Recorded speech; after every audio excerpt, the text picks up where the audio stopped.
Yes, in fact, the first thing that's written here on my notes, it says journalist, not scientist. That's right, I'm a journalist, I'm not a scientist. I work at Euronews, the international news channel. We broadcast in 10 languages to over 150 countries worldwide. And I make some of the great science shows that we have on Euronews. I make Innovation, which is a 3-minute series about companies which have taken science research results and turned them into products that have good market potential. I've also worked for a long time on Futurists, which is a longer magazine TV report of about 8 minutes. That's about fundamental research. And also worked on the space program, which we have on Euronews, paid for by the European Space Agency. And I also make a show about energy and sustainable development. So, actually, the questions that I wanted to pose and talk about kind of are already been evoked, which is great. I mean, I think it means that we're all going to have a discussion which is pointing in the right direction. The interviewees that I meet, they are scientists. They're not what I would call science communicators. They're scientists communicating science. There is a difference. Not all of the scientists I meet are Brian Cox. Not all of them have that kind of ability to communicate, and that doesn't bother me. That isn't a problem for me. But it's something I have to take into account. And when Claudie was talking about the concept that science is difficult to explain, to an extent, of course, that's right. But when you're making a TV report, that isn't actually the hardest challenge for me. The hardest challenge for me is to make the science look good, sound good, to get the scientists to give the best of themselves. And that involves them being credible, which is exactly what we were talking about earlier. That issue of credibility and authenticity is so important to making a science show work. The scientists themselves, it's okay if they're a little bit nervous, but they have to make sure they're not trying to talk in sound bites all the time. I don't want that when I'm making a TV interview with them.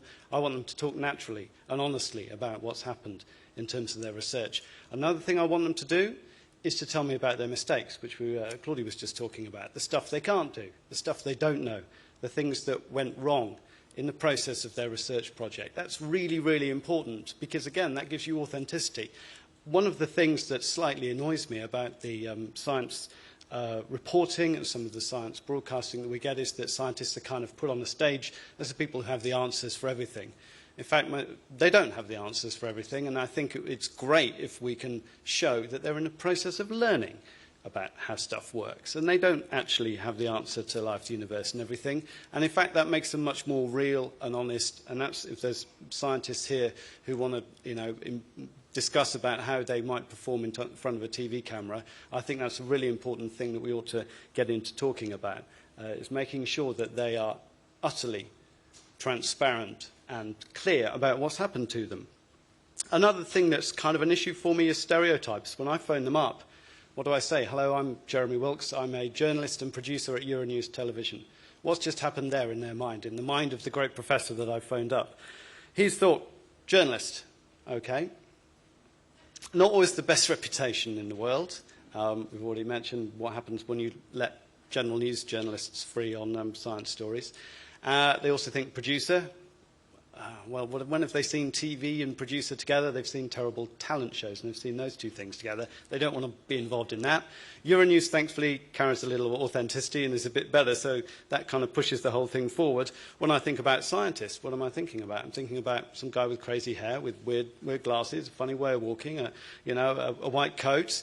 The stereotypes are there. Sometimes they're true about the journalists and about the scientists. My job is to embrace that dialogue, to get to them and say, come on, we can work together, even though we're very, very different people, and we can make a great show together if you can show me honestly what you've been doing, how it works, what's inside, what's gone wrong, and what you hope to do with it in the future. So my question, anyway, I should get to that, because otherwise everybody's going to run off to go and see the man from Google. My question is, what is the way that we can best communicate as journalists with scientists? To what extent do I direct them? To what extent should I tell them what to wear, how to talk, what language to use? I don't mean what language they talk in, because we're a multilingual news channel. I mean, what kinds of words can they use? To what extent do they dumb it down, as they often say to me? Do I need to kind of dumb it down? And I say, I don't think you need to, but I think something that would be interesting to hear your thoughts on that. So how do we build that trust? How do we go into a situation where I've got one day with a group of scientists to shoot 3, 4, 5, 6 minutes of TV? How do I communicate with them and say, let's level with each other, do a great job, and hopefully come out with something that's credible, that will inspire the viewers, hopefully, to go home and search on the internet, check things out, and then start finding more about it. Because the scientists I'm meeting are inspiring people. There's no way I can explain all of their work in 4 minutes or 8 minutes. But if I can just explain a tiny bit of what they do, and they can manage to communicate a tiny bit of what they do, then it is really inspiring for the audience. So that's my question.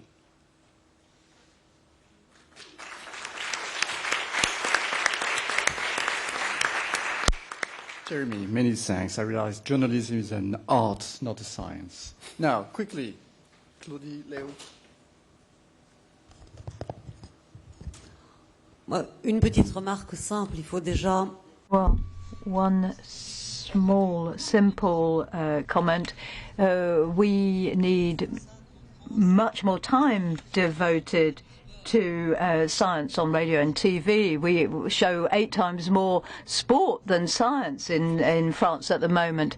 And then there are very varied forms. We're all familiar with people who can communicate their science really, really well. They don't need anybody to do it for them, but others are less good and they need to be supported and assisted.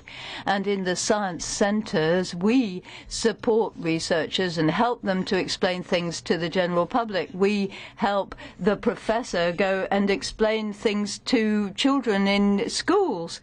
And so you've got this the mediator on the one hand and the scientist on the other, and the tandem of the two is very, very important. So, diverse forms. Now, one problem is when somebody is communicating something, you always have to apply your critical sense to see whether all that they're telling you is actually true. And one shouldn't allow science to be transformed in such a way when it's vulgarized that it actually moves away from what is true and real. And it's important to approach this in many different ways. It's important to have show discussions between a number of scientists, as long as the words they use are accessible to the normal general public. But there needs to be more coverage. Television, particularly television science, is expensive. But that's true also even of print science reporting, because reporters have to spend more time on it than they do on other things. If there's a football match, they can put a camera on the football pitch, and so that's the cost. Whereas if they want to report a complex piece of science, they have to assign a reporter and potentially a whole production crew for considerably longer on that task than they would for most other conventional news reports. It takes time to produce good science journalism. That is inescapable. In Ireland, about 10 or 15 years ago, a rather innovative, he's actually now President of Ireland, Michael D. Higgins, introduced a scheme. He went to the Minister for Transport and he badgered him, and introduced a scheme in Ireland where 0.5% of the budget for Ireland's motorways went to funding the creation of objet d'art, large-scale artistic projects that would be seen from the motorway. And it seems to me that this is an argument I've had with government ministers in Ireland, but I think even on a European Union basis, as we embark on a new vision for the future, I think it's time that we began to look seriously at how we fund our conversation with the citizen. And I think the solution there is that if we are spending billions, to quote Carl Sagan, on this, then I think that a small percentage of that investment should be set aside for the creation of a European centre for the communication of science, an independent, not an institution, we've probably enough of those, but I think that there is a very strong case for an independent entity that creates a proper dialogue between the scientist and the citizen through the intermediary of an educated journalistic cadre, and that would be my comment. Thank you. Well, thank you, Jeremy, again. And now it comes Cassie. And Cassie is an ERC grantee, and this says it all. Cassie.